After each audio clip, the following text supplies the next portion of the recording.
Okay.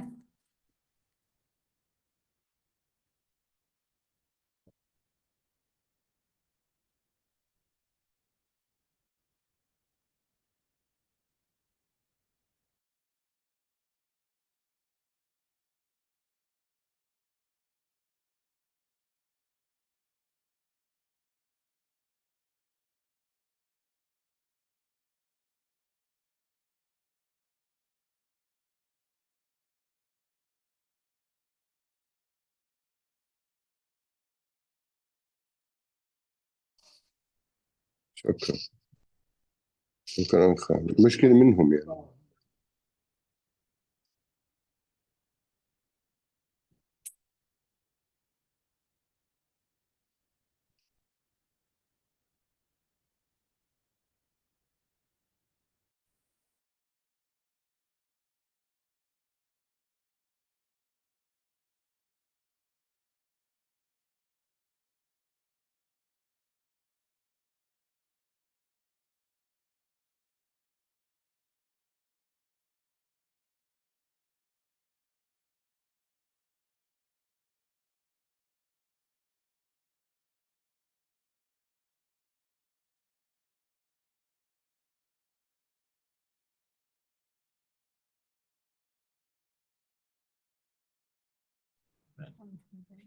We have a calligraphic from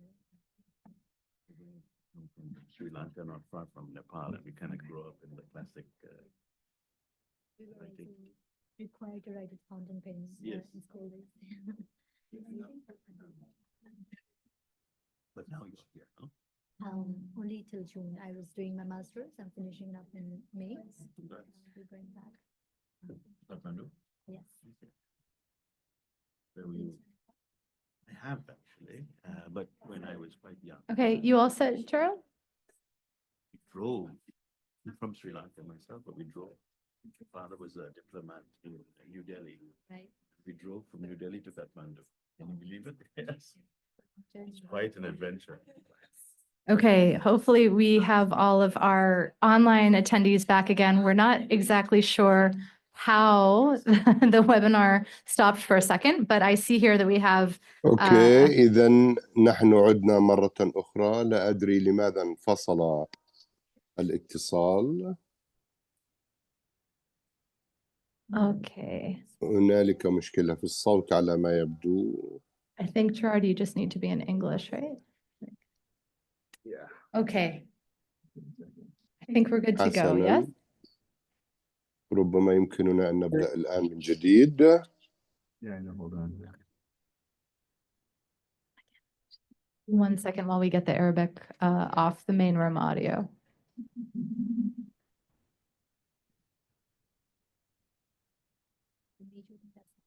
If this was run by youth, would none of this have gone wrong?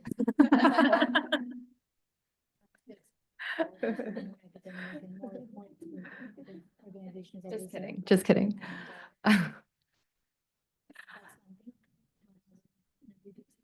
Link up. Okay, are we good to go? Excellent. Okay, we wanted to keep you on your toes. Now you're really excited for what Neha has to say.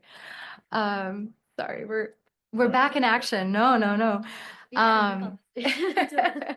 So it is, without ado, thanks online attendees for your patience around these fun tech issues. Neha, it is my honor to introduce you, formerly stateless youth activist and co-founder of the Citizenship Affected Peoples Network, one of the longstanding DEAR Coalition members of the Global Campaign for Equal Nationality Rights. Neha, opening up this panel, can you just talk to us about why and how you got involved in activism on this issue? Thank you, Catherine G.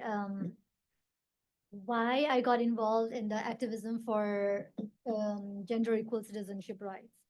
Well, facing discrimination due to gendered citizenship and nationality laws at such a foundational age shaped not only my identity, but also my purpose.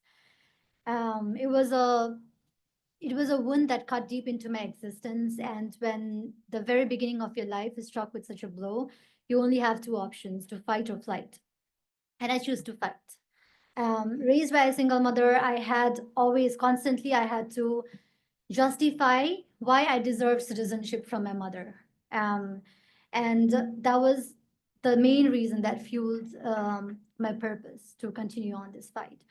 And the contradiction was glaring. On the one hand, we worshipped women as goddesses and creators, and on the other hand, we denied them the right to lineage, the right to personhood, the right to legal standing, the right to confer citizenship to their own children. Why? Because they're women, because mothers are considered to be a place where fathers plant seed, and that's why fathers are the carrier of lineage. And this absurdity really fuels my fire, this concept. So I believe patriarchy shows its truest and vicious shape in the gender unequal citizenship laws. Because when, like, we've seen women in different kinds of work where they've led from scientific revolution to breakthroughs to nurturing families. And yet, even after fighting for countless battles, both in personal and professional life, we honored them. We honored them how? By stripping them of their basic and fundamental rights to confer citizenship to their children. And no matter how many seminars or conferences we hold about women's empowerment and no matter how well we define feminism, if we do not have conversation about gender equal citizenship rights, which is the basic and most fundamental, because that is the area where now you start defining a human being as a legal person, and then you give them the entity, the autonomy. If we don't have that conversation, the conversation is buried, and it ends even before it begins. The conversation for women empowerment, it ends even before it begins. So, and I, like, when I got introduced to this concept, when I realized that I was denied citizenship from my mother simply because my mother is a woman, I started questioning, is this really 21st century that we're living in, or are we still assigning rights based on cisgendered male perspective and still upholding the coverture principle that in 1600 European common law we used to practice, where women were thought as being subsumed to their husband after marriage? So are we still assigning rights on that basis? So these kind of questions came into my mind. And also, when we talk about gender unequal citizenship rights and laws, I think it's very important to acknowledge the price women pay. Every time a woman spends another year fighting to confer citizenship to their child, she's sacrificing her time, her energy, her potentialities, her confidence, her dignity, and there is no compensation for this loss. Her sense of self, her will, her existence, all of it is put on trial, and all she wants is to have her child, all she wants is that her child has a belongingness. That's the only ask. And we put her on trial for this simple ask. So how can this be overlooked? How is this not seen as a crisis that it is? And so the day I realized this profound injustice was the day I knew that there is no turning back. Because to stay silent at the face of this war against women for me, it would be another kind of death. So that's why I chose to study law, not just to understand the system, but also to get ready to challenge it. And today I find myself here in US under a Fulbright scholarship doing my master's, but not as a victim, but as a woman determined to change the very system that tried to silence me. And if I had not won my citizenship through my mother after a long legal fight and everything in my country, I wouldn't have a passport, and I wouldn't be here with you all doing a master's miles away from my home. And in fact, I wouldn't even get I wouldn't even be granted my law degree in my undergrad without citizenship. So here I stand, not just as an advocate, but as a living testimony to two realities. One, what happens when gender unequal citizenship laws persist? And second reality, what becomes possible when justice is finally served? So those were the, I guess, main principles and values that drove me to continue on this fight and get involved in it. Thank you so much, Neha. And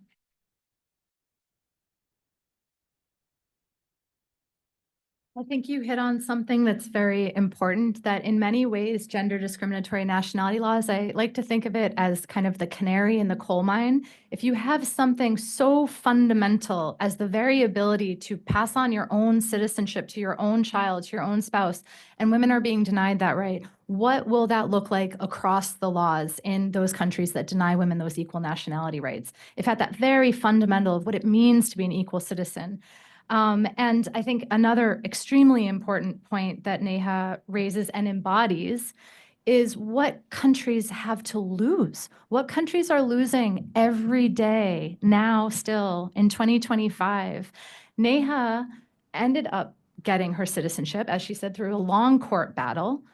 And how many countries are losing out because youth, amazing Fulbright scholar youths, just youths that want to pursue their dreams are unable to and are unable to fully contribute to their country's development simply because women are being denied the same right as men to pass on their citizenship. We have a lot more to talk about. I'm going to go now to our other youth impacted activists online, and then we'll be very happy to turn back to our in-room panel. But I want to turn now to Rabih Samra, our dear colleague, and again, one of the extraordinary members of our youth network. Rabih is an impacted youth activist. He's a leading member with our Global Campaign for Equal Nationality Rights Youth Network, and a very strong leader in the My Nationality is a Right for Me and My Family youth network in Lebanon. Rabih, thank you so much. I wish we could have you in this room with us today, but we're so thrilled and honored to have you online talking to us from Lebanon. And you're also an impacted youth and have been very much engaged in activism on this issue. What do you want governments to know about and policymakers and those with influence about the impact of gender discrimination in nationality laws on youth? أولا مرحبا جميعا ويعطيكم ألف عافية. البانل طبعا هي مهمة وأساسية كرمال نطلق طبعا البيتيشن. رح بلش أول شيء أقول أنه بلبنان التمييز الجندري بقانون جنسية عمره فوق 100 سنة، يعني من أيام الانتداب الفرنسي، حيث بيمنع المواطنات اللبنانيات أنه يمنحوا جنسيتهم لأسرهم على عكس المواطنين الرجال، وهذا بيتناقض مع مقدم الدستور بلبنان والتزامات لبنان دولية. واستمر هذا القانون بسبب ارتباط المواطنة بالانقسام الطائفي والتشابك السلطة الذكورية بالزعامات السياسية وبطء التخلص من إرث الانتداب. إلا أنه طبعا أكيد الحكومة مسمى وفق الدستور أنه تلتزم بتعهداتها وتغير القانون الجنسية، وطبعا أكيد بجهود الحملة الجنسياتي حقلي والأسرتي وتزايد التأييد العام حيتوقع حدوث هذا التغيير. قوانين الجنسية التمييزية على أساس الجندري بتعيق تحقيق أهداف التنمية المستدامة والوصول لفرص متساوية بالتعليم والعمل الحقوقي والعمل والحقوق الاقتصادية والحماية والتأمين الصحة الجسدية والنفسية للأطفال والنساء والأزواج. طبعا أكيد التأثيرات عديدة، منهم مثلا في ضغوط صعوبات اجتماعية واقتصادية وهي متعددة الأوجه، حيث بيواجه الشباب وأسرهم صعوبات مادية واجتماعية كبيرة نتيجة للتمييز بقانون الجنسية، مثلا عدم القدرة على التملك أو الإرث بشكل كامل. كمان في عوائق بتلقي الحقوق الأساسية والخدمات، حيث بيحرم الشباب من حقوق أساسية وخدمات بتقدمها الدولة، مثل صعوبات الالتحاق بالمدارس والجامعات الحكومية أو الحرمان من الضمانات الصحية والاجتماعية. مثلا كمان بيواجهوا قيود بالحصول على فرص عمل جيدة مثل وظائف حكومية أو الانضمام لنقابات المهن الحرة. كمان سبب أو تأثير آخر هو بتعيق التنمية ورأس المال البشري، بيودي حرمان الشباب من التعليم الجيد وفرص اقتصادية، وهذا الشيء بقلل من إمكاناته للمساهمة بالتنمية الشاملة للمجتمع. وبتأيد كمان قدرة النساء وأسرهم على المشاركة الاقتصادية الكاملة، وهذا بيضر بالاقتصاد الوطني والنمو الاقتصادي، وكمان بتزيد الاعتمادية الأسر على المساعدات. كمان التأثير الآخر بتولد توترات اجتماعية بتقوض الثقة. ليش؟ لأنه التمييز بيخلق شعور بالظلم والغبن وعدم الاستقرار الاجتماعي. والتأثير الآخر طبعا أكيد مهم كتير بلبنان هو أنه الانقسامات المجتمعية بتزيد وبتديم التصورات أو صور نمطية داخل المجتمع. على سبيل المثال القانون الجنسي بلبنان بيساهم بتعزيز انقسامات القايمة على أساس الجندر وكمان الانتماء الطائفي. هذا بيجي على حساب الوحدة الوطنية والمواطنة المتساوية. في كتير أمثلة وقصص نحن كأشخاص معنيين نتعرض لها بشكل يومي بسبب التمييز بالقانون الجنسي بلبنان. على سبيل المثال وحدة من أقربائي المتزوجين من الأجانب دايما تبرز قرار من وزير التربية السابق بنص على أولوية التسجيل أولاد المرأة اللبنانية أسوة بأولاد الرجل اللبناني، ولكن مديرة الثانوية بتتناسى هذا القرار، وهذا مثلا بيمثل عائق بيروقراطي. القصة الثانية ومثال آخر بيحرم العديد من المعنيين وأنا واحد منهم من حصول على الضمان الاجتماعي كوننا أنه نحن الأجانب، وكمان التمييز بالحاصل والمنع من انتماء لنقابات المهن الحرة بعض الوظائف العامة جبرت العديد من المعنيين الشباب أنه يهاجروا ياخذوا قرار بالهجرة. وفيكم تتخيلوا قديش هذا له واقع على الأسر والعيال والأمهات خصوصا. على سبيل المثال في عنا ناشطة بالهيئة التنسيقية بحملة جنسيتي، زوجها ببلد وأولادها ببلدان أخرى بسبب الهجرة. كمان في عنا ناشطة أولادها تخصصوا بالقطاع الصحي بالجامعات بس مش قادرين يمارسوا المهن تبعهم لأنه مش قادرين يدخلوا النقابات. كمان هذا التمييز مثلا خلق قيود عديدة، منها مثلا سيد شخصي كان كاثرين جابت خبرت عن القمة الشبابية بإسطنبول انعقدت أول مرة. تم دعوتني أنا وناشطة بالحملة جنسيتي بس السفارة رفضت تعطينا الفيزا وما بررت سبب المنع. والقصة الثانية يلي كمان بتبين قديش الواقع مضحك مبكي، خلال جائحة الكورونا فتح لبنان مطاره لعودة الطلاب اللبنانيين بالخارج للعودة للبنان، بس نسيوا أنه في أولاد نساء لبنانيات بالخارج، فتأثر حدا من المعنيين وما قدرت طبعا أنه تجيب ابنها على البلد. وفي كتير من الأمثلة والقصص بتورجي قديش في تأثيرات على الأسر والعيال. وطبعا هيدا التأثير مش بس بيأثر على بيقتصر على أفراد، هذا كمان بيأثر على المجتمع بشكل عام، على التنمية الشاملة لمجتمعاتنا من خلال تهميش طاقات وقدرات الشباب. بالآخر بس بدي أقوله أنه معالجة التمييز بين الجنسين بقوانين الجنسية منا مجرد ضرورة أخلاقية لحماية حقوق الإنسان أساسية للشباب، هي كمان ضرورة استراتيجية لنبني مجتمعات فيها عدالة وشمولية وازدهار واستقرار. شكرا.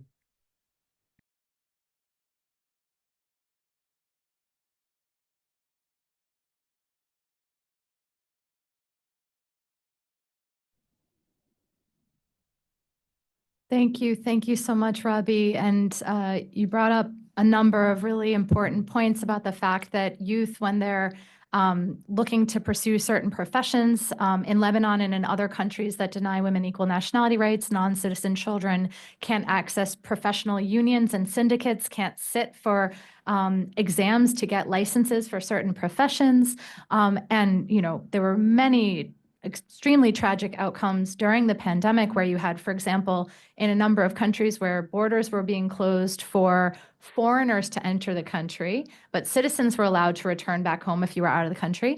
Well, what if it's the country you were born and raised in, but you don't have nationality of that country because you can't get it from your mother? So you had families that were separated, and we have families separated outside of the pandemic. In many countries, even a child has to get a residency permit and even get sponsorship through a private company like any other foreigner just to remain in the country that they were born and raised in. So thank you, Rabih, for sharing these experiences. And we're going to come back to you before we go to the Q&A. So thank you so much. And now it is my great honor. It is my great honor to introduce Sivanka Dhanapala, the director of the UN Refugee Agency's office in New York. Again, we'll have back up on the screen in a moment. You can get those bios from the QR code, but really an honor to have you here with us today and to have the UN Refugee Agency as such a close partner in this effort. We've been really fortunate to work closely with the UN Refugee Agency since the launch of the campaign in 2014, the same year that the UNHCR launched its 10-year I Belong campaign to end statelessness. So while I'm fortunate to know about UNHCR's efforts to support gender equality and nationality laws, it would be wonderful if you would please share with our esteemed audience, how is the UN Refugee Agency engaging on this issue, and how can other stakeholders help achieve a world that upholds gender equality in all nationality laws? Thank you very much, Catherine. I mean, I think, firstly, actually, a big thank you also to Neha and Rabih. It was very interesting listening to your statements and to listen to your lived experience on these issues. In a sense, I speak, I would say, not so much as an international civil servant. I'd like to say I speak as a practitioner because, you know, it's counterintuitive when you think of the UN Refugee Agency. You think we deal with refugees, but our other very significant mandate is, in fact, statelessness. And in a number of the countries that I have been posted in, I was just saying this to my colleague Scott on the way here, my job has been to advocate with governments, you know, how can we combat statelessness? How can we prevent it? And of course, one of our biggest concerns is gender discrimination in nationality laws, because when there is gender discrimination, there can, of course, be people who lapse into a situation of statelessness. And this is far more prevalent than we'd like to think. I mean, I think, Catherine, you mentioned there are still 24 countries in the world that still deny women the right of citizenship, where compared to men, and over 40 countries that retain at least one gender discriminatory provision in their nationality laws. And may I point out also that, you know, despite having a mandate for statelessness and the reduction and prevention of statelessness, there's such a magnitude to this challenge that, in a sense, this room embodies the partnerships that are required to address this huge issue. But for us in UNHCR, and I think our primary focus is really addressing the laws that deny women equal rights to pass on their nationality to their children.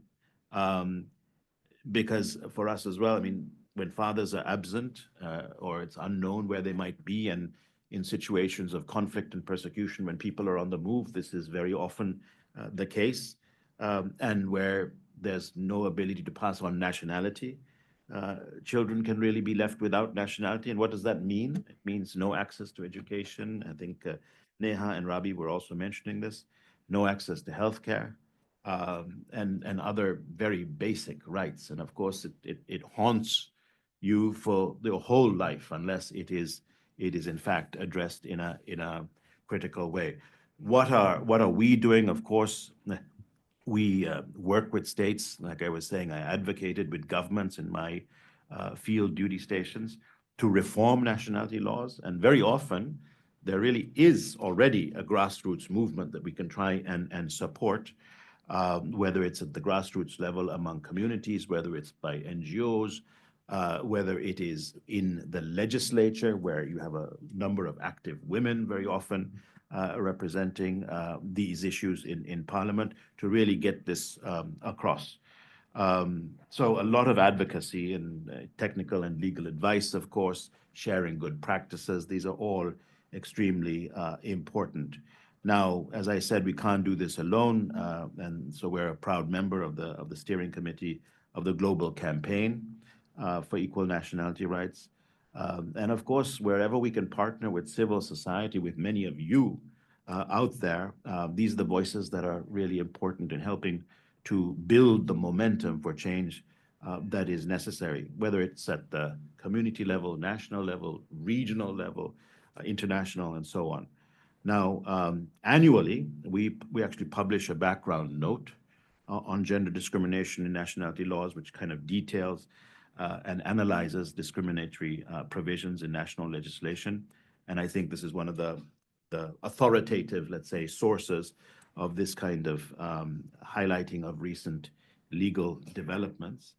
Our goal is to end gender discrimination in nationality laws. And of course, we have the 10-year campaign that you referred to, Catherine, began as the I Belong campaign to end statelessness, concluding December last year. And of course, over the course of this, in 3 countries, we were actually very successful in Madagascar, Sierra Leone, and Liberia, where there was a successful reform of their nationality laws to remove gender discrimination. Most recently, in Malaysia, for example, there's been a constitutional amendment bill to grant Malaysian women equal rights to confer nationality on their children born abroad. Once this amendment comes into play, the number of countries will actually drop to 23. So that's in itself a major achievement. Now, last year, as the I Belong campaign was coming to an end, that's clearly there's a lot more work to be done. We can't conclude it there. So we've actually launched now a global alliance to end statelessness, which of course involves a number of stakeholders, frankly, a lot of the people, agencies, and I'll highlight that in a moment, really trying to, how can we accelerate now? We've made a lot of progress. How can we go even faster towards a statelessness-free world? We have 138 members, 23 governments, 11 intergovernmental organizations, 4 UN agencies, and 16, this is very important, stateless-led organizations, because we believe very much in having community-led organizations help us in hearing their voices that can inform the way ahead. So obviously, gender equal nationality laws is also a key objective for the Alliance. And the Alliance includes a working group on addressing gender discriminatory nationality laws and policies. And we're inviting state, civil society actors and experts to join these efforts and really contribute to advancing reform. Now, I think the second part of your question was very much, other stakeholders, how can they help? I've already mentioned a number, but governments, I think, is probably one of the most important, because they're the ones who can actually move the needle in terms of legislation. Youth, all of you, can be extremely powerful agents for change. I think the main challenge is raising awareness within your communities and really engaging in a dialogue and creating that grassroots movement. Civil society, I think I mentioned that earlier, but civil society organizations, especially led by women and affected communities, would play a major role. We have to also reach out to donors, and I think it's particularly evident now how, with the decline in funding that we're seeing, the decline in political appetite as well, how that immediately impacts the kind of work that we're carrying out on the ground, and that's extremely important. And of course, regional organizations as well can play an important role. But I think most important is all of you here, and how you go back to your communities, the kind of contributions that you can make in listening to the voices out there, but then also engaging them and being an agent for change, as I was saying. So all of that, and we can work towards statelessness-free society. Thanks. Thank you so much. And you brought up donors very appropriately. We're going to hear more in the conversation when we talk about the youth statement, the amazing work that youth activists across the global campaign are doing with coalition members and all of the momentum that's been built. You mentioned the very, very exciting constitutional amendment that was just passed in Malaysia. Both houses of parliament passed it in October and December, the upper house. So once that gets entered into the Gazette, that will mean that we can take that country off the list in terms of women having the equal right to confer nationality on their children. So yes. And that campaign, campaigns and this work by youth activists, it requires support. So we do need, and advocacy work can be done with really modest support. It is, there's a lot of need out there. There's a lot of, problems that we're facing in the world that require a lot of resources. But to do this work, it doesn't take massive amounts of resources, But the resources have to come to support this work because it is civil society, it's feminist organizations, it's youth groups that we're very fortunate to work with that are leading these efforts and having an amazing impact. But the work, it has to be funded for it to continue and for us to continue to see the successes that we were so excited to celebrate in Malaysia last year. You also mentioned, on the one hand, we can look at this from a positive, angle. 90% of countries globally uphold citizens' equal right to confer citizenship on their children. And at 2025, we think that it's far past time that should be 100%, right? So we have today still 24 countries. Once we take Malaysia off, hopefully very, very soon, once that gets into the Gazette, we'll have 23. But then we also have over 40 countries that have some form of gender discrimination in their nationality laws. So that includes those where women lack the equal right to pass citizenship to a non-citizen spouse. I say non-citizen because it could be a foreigner. It also could be a stateless man. And of course, if he's stateless, then that means that their children would have a very high likelihood of being rendered stateless as well.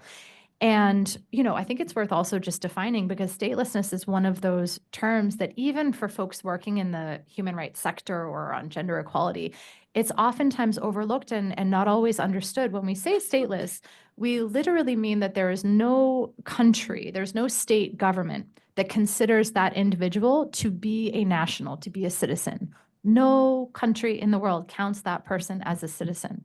So there's no chance to get a passport to be able to cross boundaries to go to another place to try and seek opportunities.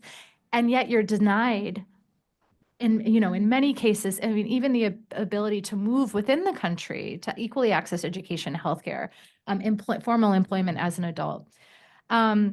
So, when you hear about women don't have the equal right to pass citizenship on a spouse, unless you're someone who's very motivated by gender equality, which we hope all of you are, and we think everyone should be today, it sometimes can sound to people, oh, is that such an important issue? Well, yes, fundamentally, it undermines their status as equal citizens, but it also, what does that mean when a child does not have their father's equal right to access citizenship, to access residency, to access formal employment? So you see how all of these things are very much interconnected. I want to turn back now to our panelists to have kind of a more brief response for the second round, and then we'll move into, we'll share a very short video, but it has a number of other impacted youth and leading youth activists that we'll share with you in a moment. And then we'll turn it over to have questions from the audience. But first, I want to turn back to you, Sivanka, and we're in this moment in the world where we're facing high levels of migration, climate change, conflict, economic downturns. There's crises left and right wherever you look. With all of this that's going on, why should people care about this issue? Yeah, there's a huge amount of noise out there, isn't there? Very shrill narratives and rhetoric, and of course, that has also a very real impact on a lot of people. I think despite all the noise that's out there, I think it's important not to overlook issues that really lie at the root of exclusion and inequality. And of course, discriminatory nationality laws are one of them, and it has such a huge impact on the life of the individual. So I think the issue of gender unequal nationality laws and statelessness has real far-reaching consequences, and it is exacerbated in situations in times of crisis. So I mentioned earlier how it impacts access to education, healthcare, legal employment, and so on. But it also means, exclusion in terms of social protection, I think. And when there's an economic downturn, what does that mean? When there's a natural disaster, what does that mean in terms of access to relief and so on? Or even a safe passage when you are, in the throes of displacement, when you're fleeing from a situation, when you don't have documentation, and there's nothing that you can show that this is who you are that much more vulnerable. So the exclusion, that marginalization, just because of a denial of nationality, really stands in the way of stable and inclusive societies. So with the increase of migration and displacement, as you were saying, Catherine, now we're seeing a lot of displacement happening also because of climate change. The impact of some of these unequal gender nationality laws is only growing. We're having more children being born into situations where they're literally falling between the cracks and ending up stateless. So again, that points to how important it is to reform nationality laws and ensure gender equality is not just a matter of human rights. It's really essential in building inclusive societies, resilient societies, and enabling young people to thrive. And finally, just to say, I think it's important to keep in mind that what we're talking about is it's something that's entirely man-made, right? You were saying earlier, it doesn't take a lot of resources. It does take some resources, but we're talking about the reform of laws that are made by human beings.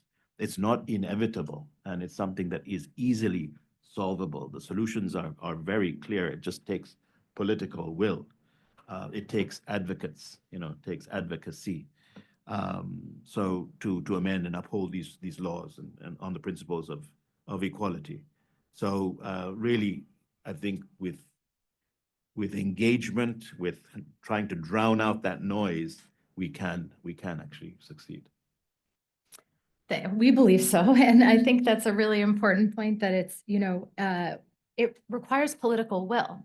There are lots of, massive problems and challenges facing the world today, some of which we don't yet know the solution to. We don't have a quick answer to climate change yet. We know some things we should be doing. Other things perhaps take significant resources to fix.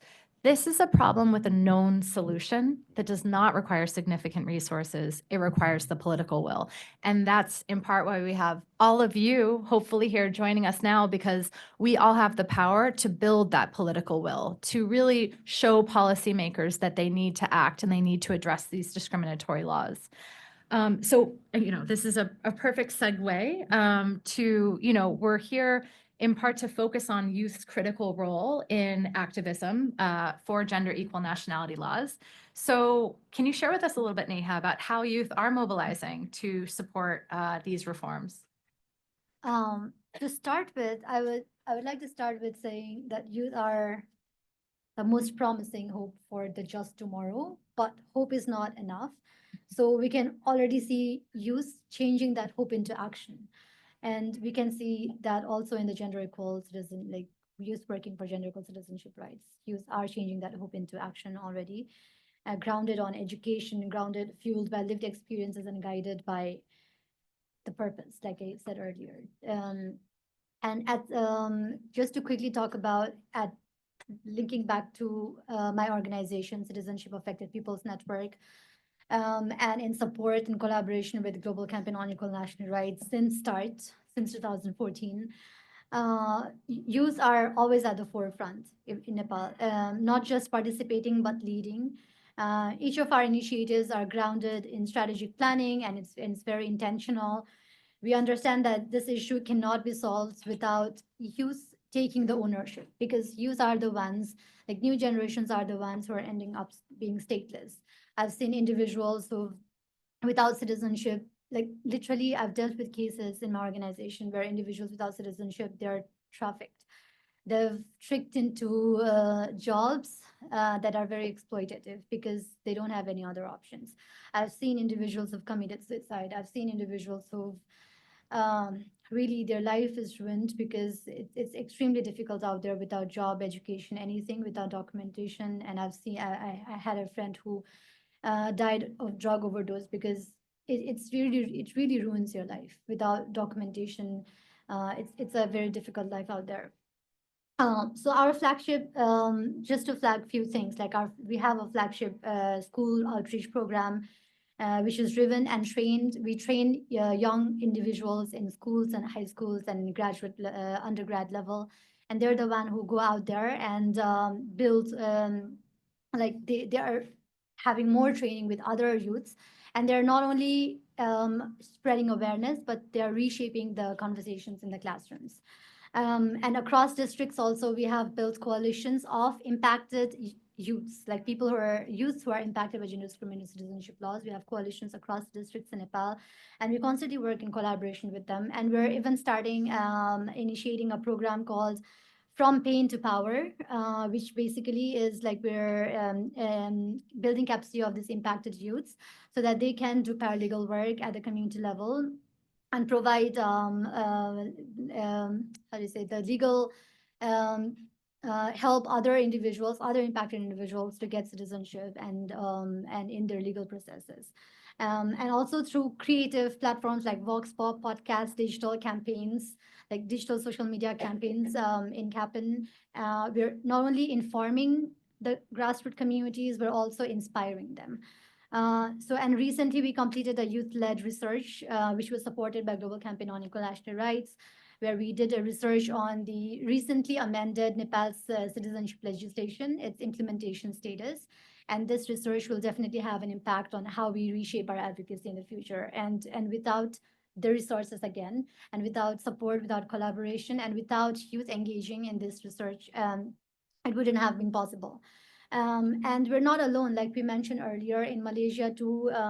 It was youths who came up with creative ideas and campaigns, social media campaigns, and they really reshaped the whole narrative.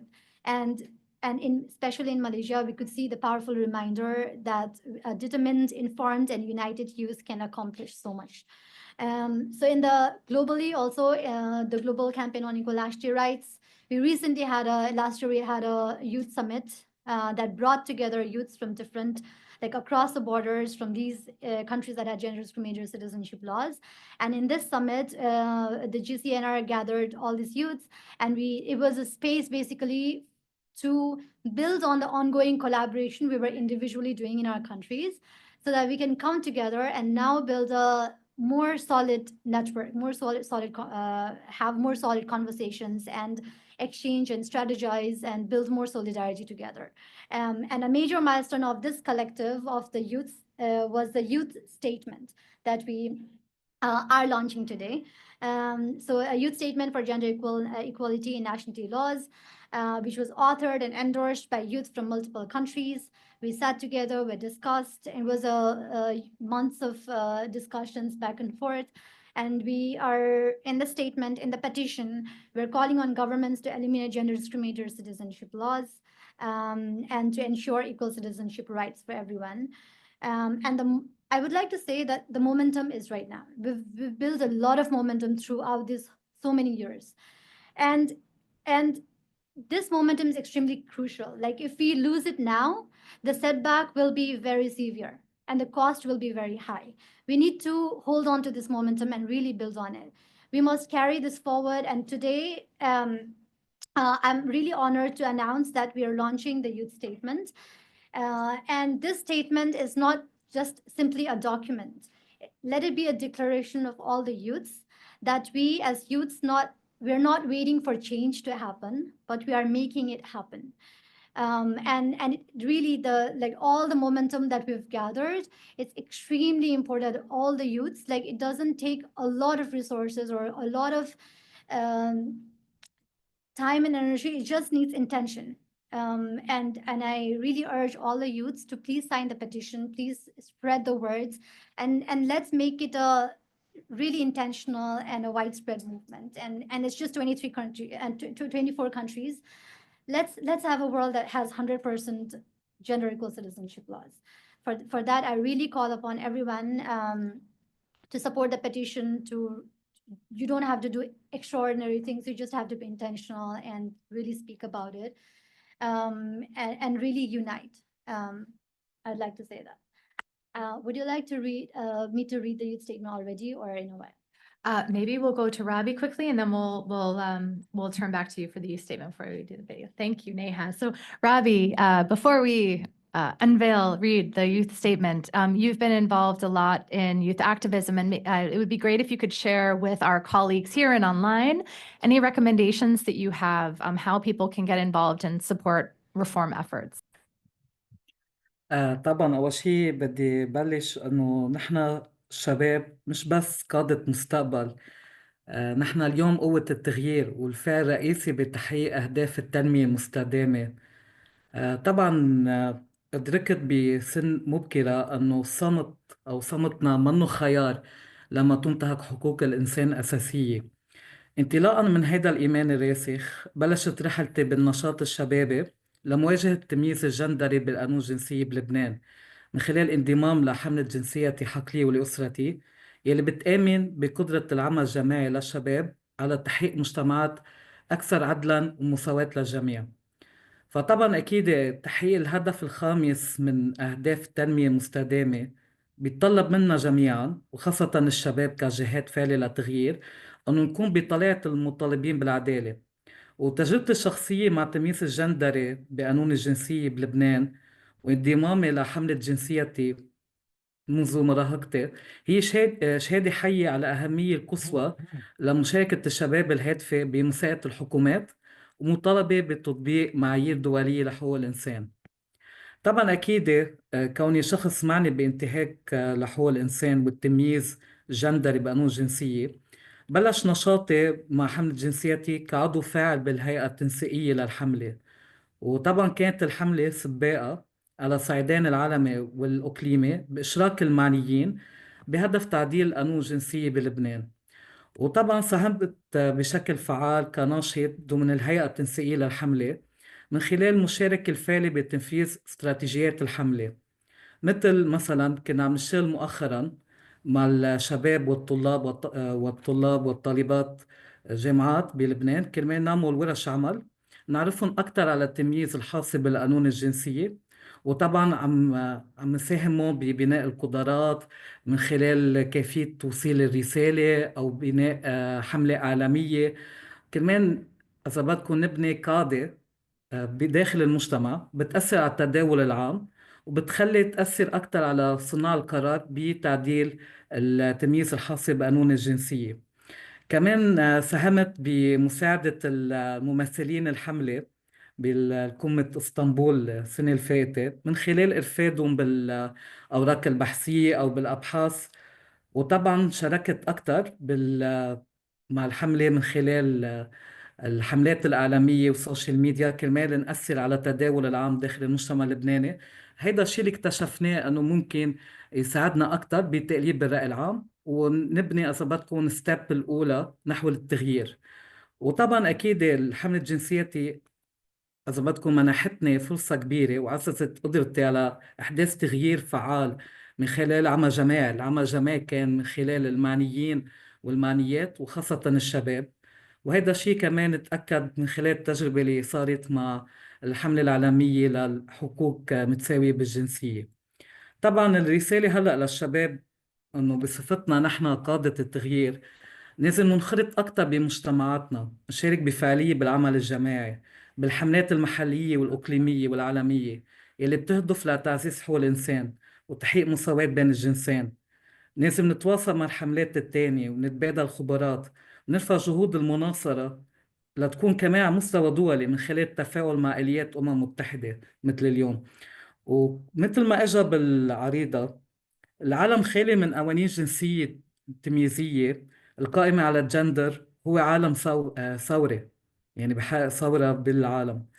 ومثل ما نشدتنا نيها لازم نشارك هذا النداء مع شبكاتنا ونستخدم منصاتنا المفضلة لنساعد برفع المستوى الوعي وتأمين الدعم. فبدعي الجميع وخاصة الشباب ليوقعوا على البيان الشباب ومساعدة بنشره على أوسع نطاق من خلال شبكاتنا. وكمان لازم نحن الشباب نعتبر حالنا مش مهمشين، نحن مواطنين فاعلين. هذا التمييز هو مؤقت وقابل للتغيير من خلال تضافر جهودنا ومشاركتنا بمنظمات المجتمع المدني والعمل السياسي. التغيير ببلش من هيدا المستوى لنحقق مجتمعات فيها عدالة أكثر وإنصاف للجميع، وهيك بنكون كمان حققنا المواطن الفعلي يلي نحن بنآمن فيها وبنمارسها. شكرا.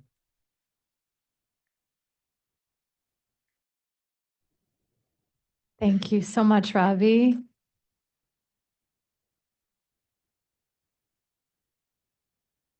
All right. right, so now we've talked about the youth statement. We've mentioned it many, many times. I think it's time for us to hear it. It's not very long. Neha will read it out. Then we have a very short, it's a 3-minute video, and then we will have time for conversation with all of you with the remainder of the time. So Neha, please take us away.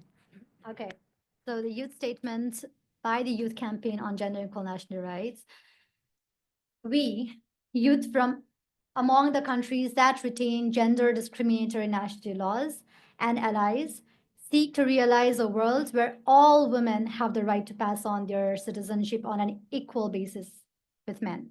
We stand united in calling for an end to gender discrimination in nationality laws, a framework that considers women as second-class citizens and inhibits sustainable development.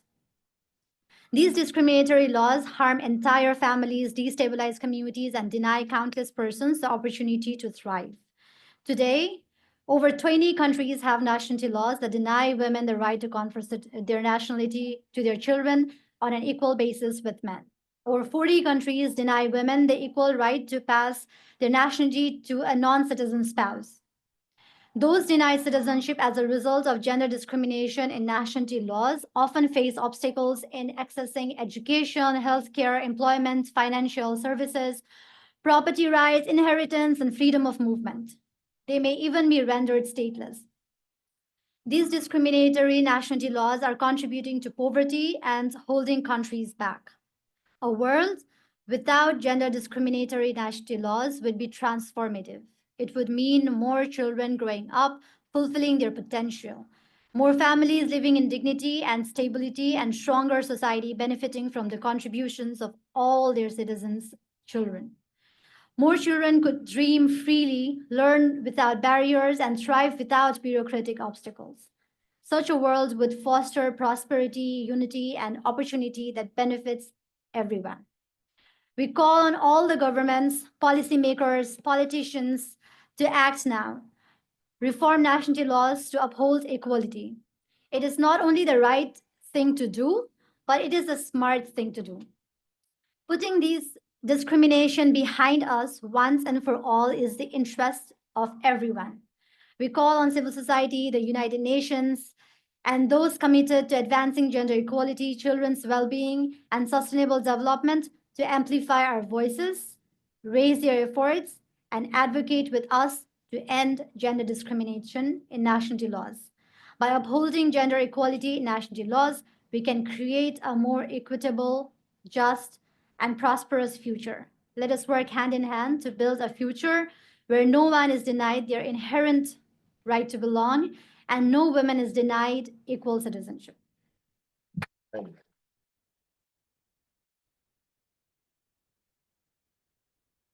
Thank you, Neha. And now a few members of our youth network that couldn't be with us in person here today have a few brief messages to share.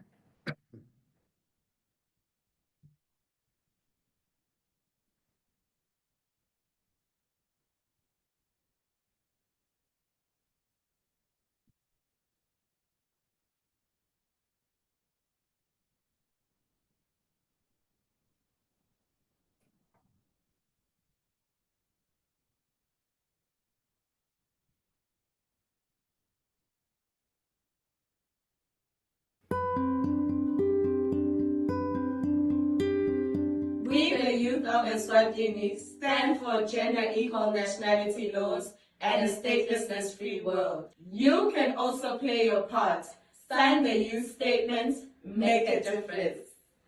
Make a difference and help end gender unequal nationality laws today. Salam Sejahtera, I'm Abdullah from Malaysia and I'm a child of binational parents. As a child in a binational family, I'm fortunate to obtain citizenship in the country I live in. But gender discriminatory citizenship laws have prevented other children of binational couples like me from accessing citizenship. This prevents them from accessing education, healthcare, and other opportunities that impact their lives as well. Worst of all, this inequity prevents children from being children. It's time for the young people around the world to join hands in ending gender discriminatory citizenship laws and to sign the Youth Statement on Gender Equality in Nationality Laws to ensure that all countries adopt gender equal citizenship laws that allow everyone to confer citizenship to their children and spouses. Our voice matters. Hi, I'm Priyanjana and I'm from Nepal.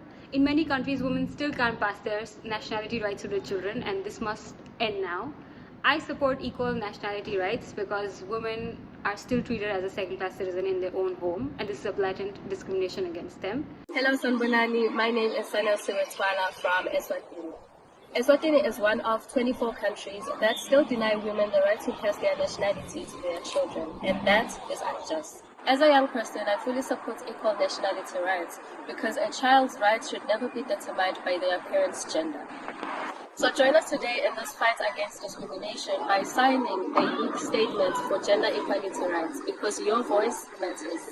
Hi, my name is Niba and I'm from Malaysia. I'm an adult impacted child by the previously unequal citizenship laws in Malaysia that did not allow Malaysian mothers to confer citizenship to their overseas born children. What that meant is a lot of children like me had to face a lot of difficulties while growing up until their adult years. When I was in primary school, when I was in high school, I had to let go a lot of opportunities because I was not Malaysian. Another difficulty was trying to find a good job. It was very heartbreaking at every single turn in my life. I felt like I had to fight for everything, and it really breaks my heart because the person that fought so much with me, that one person, she passed away and she wasn't even able to see me become Malaysian. I think that all countries must adopt gender equal citizenship laws so that nobody else has to suffer like this. Nobody has to wait until they're in their 20s to finally get the same right and have so many missed opportunities. Thank you.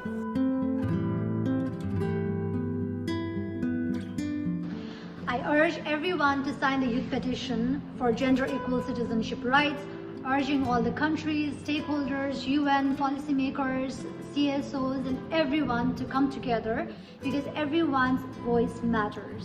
I urge you to sign it today. Make a difference and help end gender unequal nationality laws today.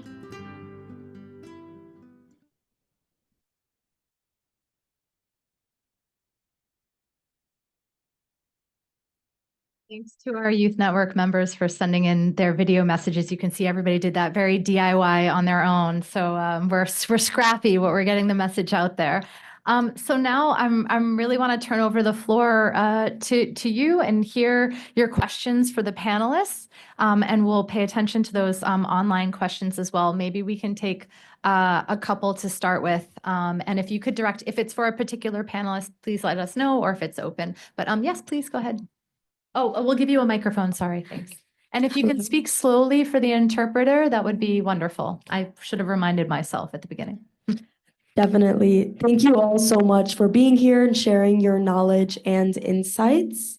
My name is Erica Shagan. I'm representing the UNA of the United States at the University of Southern California and the Peace Corps. My question is for Mr. Tanapala. I'm wondering if you could touch more on the successful reform in the 3 countries you mentioned. I believe it was Liberia, Sierra Leone, and another country. What exactly were the reforms that were enacted, and what strategies or techniques led to these reforms? Was it mostly internal political pressure, economic pressure, or did the UNHCR play a major role? Basically, what mechanisms have been successful, and how can this approach be applied to other countries that haven't made as much progress? Thank you. Thank you very much. We take a few? Yeah, we'll take a few. Yes, we could 1, 2, and then I'll look online as well. There's so thanks right here. Yeah, we'll give you a microphone. Thanks. Start. Yes. Yeah, great. It's very interesting to hear what you're doing on statelessness, and the statement is very inspiring, and also the work UNHCR is doing on statelessness. My name is Susan, and I'm a human rights lawyer myself. I've worked at the International Labour Organization in Geneva, where I worked on several projects that focused on combating child labor and forced labor. And like you said, we indeed saw some cases where children that were involved in child labor were stateless. And I'm wondering, do you have any ideas or suggestions what an organization like the ILO should do in such cases, or what they should do better? how to better collaborate with the states to really address the root causes of statelessness. Thank you. Okay, I want to add question to both of them, and question is both of you. I'm from Center for Youth Development Activity. We work with the youth and women. And my question is, when you're talking to the government and about the nationality law, so what are the consequences? Is government thinking that it's not easy to make that law easily? So what are the government point of view when you face a challenge, to give the answer them? So what are the consequences? I want to know why government is not happily accepting this. Yeah. I like that last question so much. I don't know if you want to go backwards or alternate, and happy to jump in on the Sure. Madagascar. I was fortunate to be there with your colleagues, so. Thank you. I think it was the three countries were Madagascar, Sierra Leone, and Liberia. Yep. And I think on those, I'll hand over to Catherine, but maybe just to say that I was in the last years, I was also posted in Syria before coming here for 3 years. I had conversations with the Ministry of Foreign Affairs at the time there, very much on among a slew of different issues, because of course there were a number of issues that we were seized with on the protection front there. But one was gender discrimination in their nationality laws and how we could address that. I was also in Iran, by the way, and that Iran was one country where legislation has actually taken place. I'm not sure, I haven't studied it post-legislation. There might be still things that are, there are shortcomings within that law, but there was some progress. And just to say that I mentioned this earlier in my statement, that there are sometimes already grassroots initiatives within the legislature that you can kind of piggyback on and really build on the momentum that has already been generated. And that is something that is certainly worthwhile doing. I would say, what are the big obstacles? Very often, it's a case of demystifying the issue. I think there's an immediate kind of wariness when a government looks upon stateless persons or the allocation of citizenship or nationality. Then, of course, there's a perception that this could be a huge economic burden as well. But in point of fact, if nationality and citizenship are accorded to individuals who can then contribute legally to the labor market as well, this will actually be contributing to the economy. So there's a number of counter arguments there. And I think the main thing for me is injecting that awareness raising, trying to demystify, takes a lot of patience. And therefore, the wider you cast the net in terms of the folks that advocate for this, the better. Because then it becomes all from a somewhat alien issue to something which is a little bit more solvable, Neha, you want to jump? You want to add anything on the? I can come back up to you. Okay. Okay. No, I just want to go backward from the last question because it was about why do countries actually are reluctant to change or reform the laws. I think from what I know from all my advocacy and the work that I've done and in my analysis, it's basically the patriarchal concept. And they hide it under the concept of xenophobia, where they say if we grant citizenship to children of mothers whose husband is foreigner, the father is foreigner, then the children are not, the concept where when you marry, there's a coverture principle in it started from the common law system where you say when a woman is married to a man, then the woman becomes the man, like her identity is subsumed in man. So she has to take the surname of the husband. She has to go to the husband's family, and she's no more the family of her original parent. Now she becomes a family member of the husband. So that is the concept, the patriarchal concept, and that has flowed into the law. And the law says like, once a woman is married to a foreigner, the child becomes a foreign national. So that's the patriarchal concept, and a lot of the countries still hold tight to it. It's not necessarily the original cultural concept but it's a legal concept that has seeped in the laws. So that is one. But the other argument that when we counteract that argument, and there's nothing the government can say, the other argument that the government comes up with is, if we grant citizenship to these children of foreign fathers, and then our country will be swamped in by all these foreigners because they're foreigners. These children are foreigners, right? So, and then there's a xenophobic concept in a lot of the countries. But I don't see the argument in that as well, because you are giving citizenship to the children of where the mother is foreigner, right? And the child, the man is a Nepali, for example. The man is a national of that country, and the woman is a national of another country. Now you're giving citizenship to that woman as well, and the children as well, and there's no issue of xenophobia or people coming in and taking in your country. But when it comes to women, there's a threat to the country and nation and nationality. So a woman, you see, is a very powerful, like they can have threats. I guess that's why he's scared about it. But I don't see any rationality in those arguments. But those are the arguments that governments give, and it's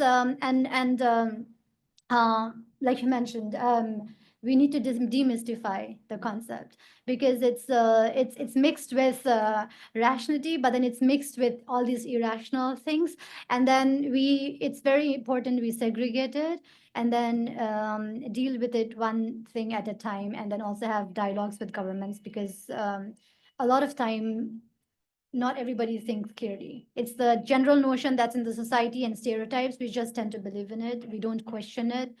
And it's very important that we constantly engage in it. So I just wanted to add that. Yeah, then can I just make one point and Please. then just a suggestion also? It's about a community that was stateless for some time that I never worked with professionally, but it's from my own country. I come from Sri Lanka. And we had several 100,000 they were referred to as estate Tamil laborers. In other words, members of the Tamil ethnic group who were, in a sense, imported during the British colonial time to what was then Ceylon to work on the tea plantations. And when the British left, this community remained. They were not looked upon as being from Sri Lanka, also by the Tamil ethnic group that was more endemic to Sri Lanka. And they were in a legal state of limbo for some time. Fortunately, I mean, it took a long time. Sri Lanka gained independence in 1948. It was only in the early 1990s that finally the government of India and the government of Sri Lanka agreed to allow the choice of nationality to be given to this population. Of course, most opted to stay. But this is a good case study as well to be looked at. And I know that in UNHCR, we were involved at the government level, but we can't claim to have, been the ones who influenced it in a positive way.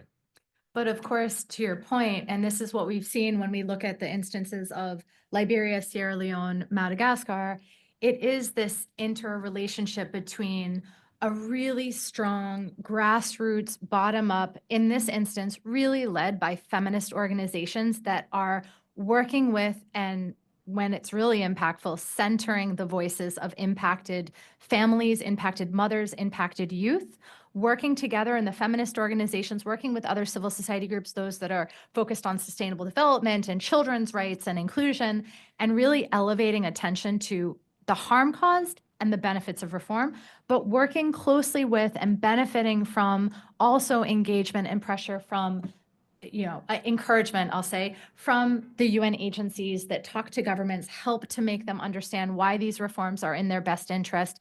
Peer member states, you have human rights mechanisms through the United Nations, like the Universal Periodic Review process, where other peer states make recommendations to their peers about ways that their progress on human rights issues that would be beneficial for their countries. So by having these actors working closely together, and I mean, we've seen the amazing impact of civil society organizations across the coalition that learn from each other. When the Malaysia campaign was just getting started. They learned from Neha's mom and the campaign in Nepal and all the amazing work that they did. And I think coming back to this question of why, if there are all these benefits of reform, why haven't governments changed them yet? You really both hit the nail on the head that it is this real interlay between xenophobia and fears that are really grounded in myths that there's an economic cost, when we know, and we have a guide out there on sustainable development goals and why you need gender equal nationality laws to achieve the sustainable development goals. We know that these reforms are in the best interests of countries, even if they don't care about their human rights record or gender equality. This supports sustainable, inclusive development. So we've seen in those countries, in Liberia and Sierra Leone, Madagascar, feminist organizations working with impacted families. In the case of Madagascar, we even in the first year of the campaign worked with the UN Refugee Agency and the Office of the High Commissioner for Refugees and our dear coalition member in Madagascar, Focused Development Association, a feminist organization that had been working tirelessly for years to lay the foundation, and brought together parliamentarians that made a commitment in that convening that they were going to put forward a bill to reform the law, and they did so when it comes to women's ability to confer on their children. I know we're coming close on time. We have a couple questions from online. I don't want to forget our online colleagues, so maybe we can do like a quick fire round of responses. I'll give you, I'm going to combine these questions together and put them out there. We have our dear colleague from our youth network in Eswatini, Mpumalanga, is mentioning the fact that there's ongoing litigation, as we know, in Eswatini, like there was in Malaysia. So turning to you, Neha, what are just a couple impactful strategies that you'd recommend? We have a colleague from Indonesia who's here who wants to know about strategies for grassroots community to create an inclusive community that empowers youth. They're referencing the example of people in their communities that are impacted by statelessness, such as Rohingya refugees. And there was a question about whether there should be universal, a case for universal citizenship laws applied across the board by different UN member states to make them inclusive and gender neutral.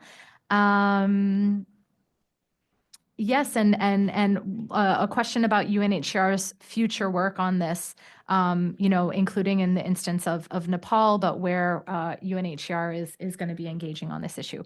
So I threw a lot out there quite quickly. I hope my very expert and professional panelists can pick up on some points to respond to those questions. Very quickly, just some of the last points. Yes. I mean, I think we will obviously be seized of this issue worldwide, and not just in Nepal. We're facing huge headwinds on the budget side, as you all know. But I think this is a mandate issue for us, just like refugees is a mandate issue. So is statelessness. So certainly we will continue our work, and I just talked about the Global Alliance as well. That is something that we will be steadfastly trying to expand and really advocate for on stateless issues. So that remains. On terms of the strategy that we can use at a grassroots level, on top of my head and from experience, I can think of really with the youth, especially impacted youth, because it's very important to center the voice of the impacted individuals and not having them at the table and discussing about our nationality rights without them having on the table is not possible. It's not, we shouldn't do that. So it's very important that we build the capacity. We also have to ensure that we look after their well-being, because they are themselves suffering and they also have to advocate, and there are a lot of risk issues. So well-being should be centered, and they're basically they should be at the center of everything. Their capacity should be built. So those are the strategy I'm thinking, and obviously engaging them in all the creative things they can come up with. For example, the Vox Pop and everything that we're doing. And also to quickly, the idea somebody shared, would it be a nice idea to have a universal law, the universal law on citizenship, and have all the countries abide by it? That would be such a fun thing to do.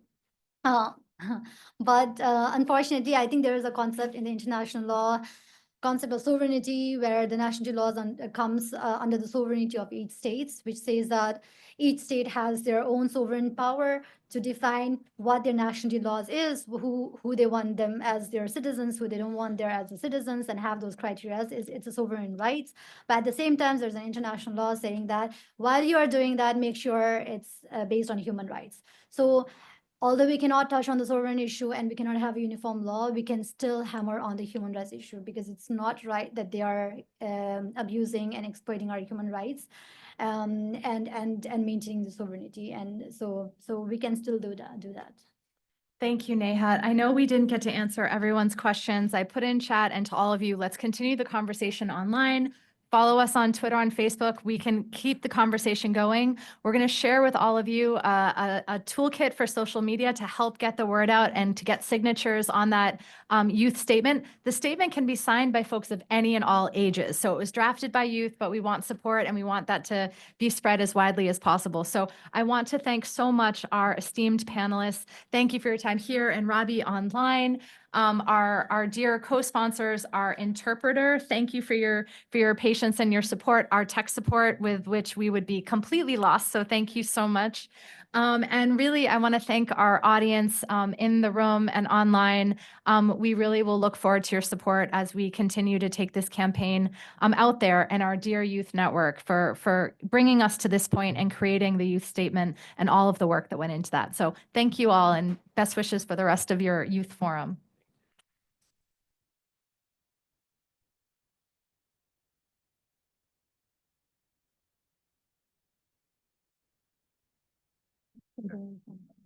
Very much. Thank you very much.